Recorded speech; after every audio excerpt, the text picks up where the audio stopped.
Welcome to Political Notebook, as we're joined by Wendy Schiller from Brown University to talk about the three hot topics of the week. Dialing for dollars. All the campaign finance reports came out yesterday, and well, I guess the biggest surprise, Clay Pell wrote himself $1 million check again. Yeah, so I mean, almost all of Clay Pell's money has come from Clay Pell. So you'll see if you look on the website, and the state has a website, everybody can look this up, and you'll see that it's mostly in the form of a loan.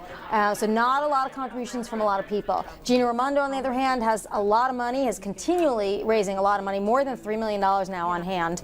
And Block is pretty good. Fung has been lagging behind in fundraising, and Angel Tavares is doing well, but you would think he's got to really make a bigger push to raise more money. So, I mean, Gina's probably got more money than she could spend in a statewide race. I never underestimate how politicians can spend campaign money. And if you think that Pell has deep pockets and Pell's emerging as your competitor, really, if Tavares falls off in fundraising, you got to keep raising a lot of money. So we have to pay attention not just to the numbers. Where are they getting the money from? Let's pay attention to that. Now, the next topic is the federal minimum wage. It didn't go, the Democrats couldn't get that through in the Senate.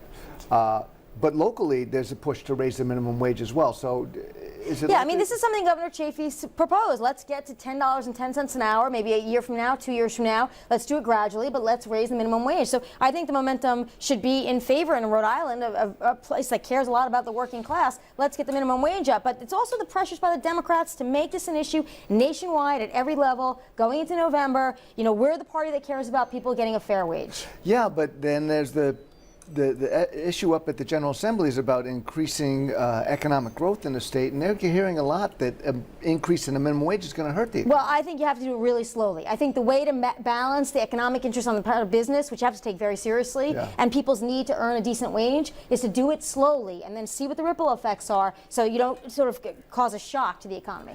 And speaking of the General Assembly, the former Speaker returned yesterday to warm welcome in the House of Representatives, which, I don't know, is that expected, do you think? Well, it was a big shock, right? We all were very shocked when Gordon Fox, when he went down and resigned. But he's still got constituents in his district, and he's got to represent those constituents. And so he's got to be there for votes. And until he's convicted, he's still a representative, and he's entitled to vote.